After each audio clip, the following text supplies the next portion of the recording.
Mayroon ding binigay yung distance mula dito punta dito.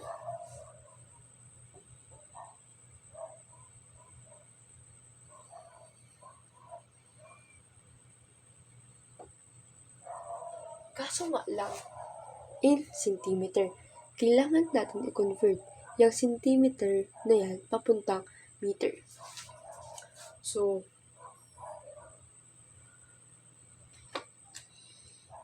1.0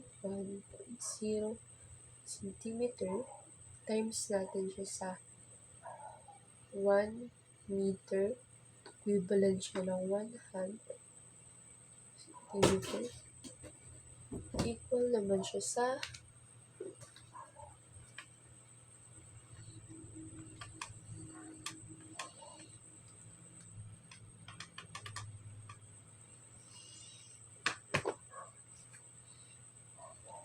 0.11 meter. Kasi makakasi yan meter. So, or equivalent din siya sa.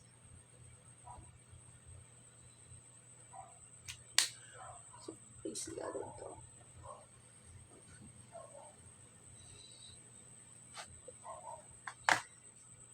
Since average yung hinahanap, kailangan natin kunin yung average or acceleration. Meron tayong formula na average na acceleration na average is equal to V minus V squared over 2x.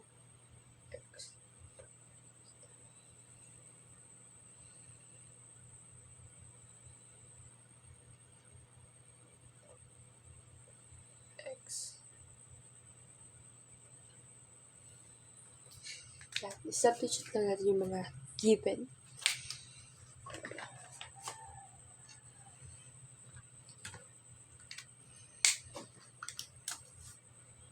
A is equal to sa V natin.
So, okay.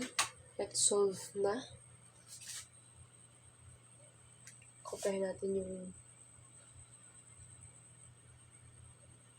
initial. Initial is 35.0 meter per second at yung final niya ay magiging 0. So, 0 squared minus 35.0 squared divided by 2 is 0.15 minus 0. So, equivalent siya ng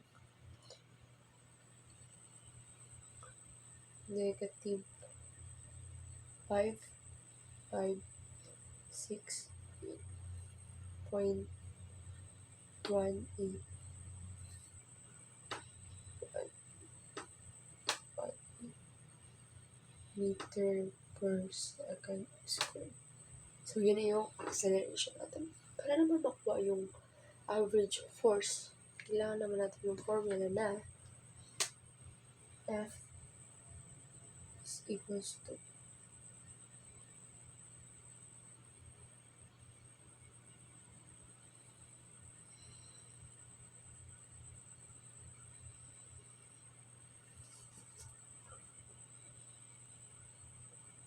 M over A. Yung A natin, yan, store natin siya ng A.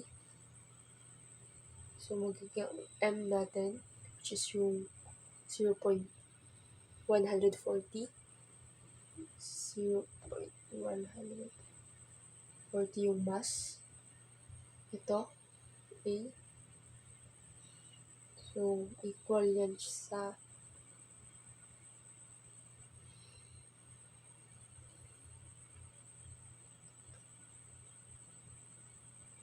negative 779. Wait.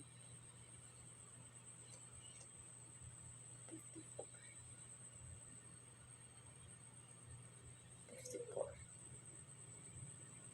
Newton. Ito yung average hinihingi sa ating problem. For problem number 3, a 20.0 kilogram box rests on a table. For our question number 1, what is the weight of the box and normal force acting on it? And for our question number 2, 10.0 kilogram box is applied on the top of 20 kilogram box as shown in the figure. Determine the normal force that the table exert on the 20 kilogram box and the normal force of 20 kilogram box exert on the 20 kilogram box. Okay, for our problem number 3, the last problem. Isusolve natin din sa video. So, illustrate muna natin yung problem na to. So, 20 kilogram box rests on a table. Ang hinihingi ay yung weight ng box and the normal force acting on it. Sa pangalawa naman, pinatungan siya ng 10 kilogram box sa plates or sa taas ng 10 kilogram, which is dun sa unang tanong. So, pinapahanap yung normal force ng table, exert 20 kilogram box, at yung 20 kilogram box. Siyempre, doon muna tayo sa una or sa letter A. Yun muna tayo. I-drawing lang muna natin siya. Halimbawa, ito yung box.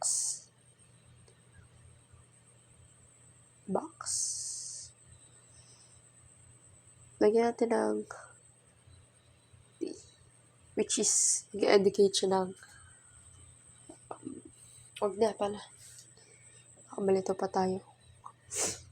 Okay, box yan. Sabi sa letter A, meron daw bigat niya na 20 kilogram. So, suot mo natin yung mga given.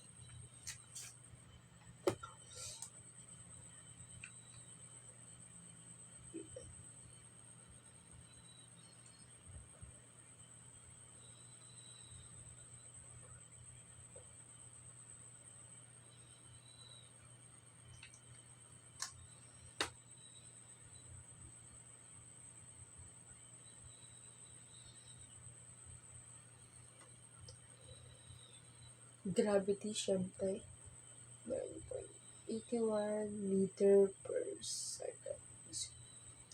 Okay. Ang formula para makuha yung force ay F is equals to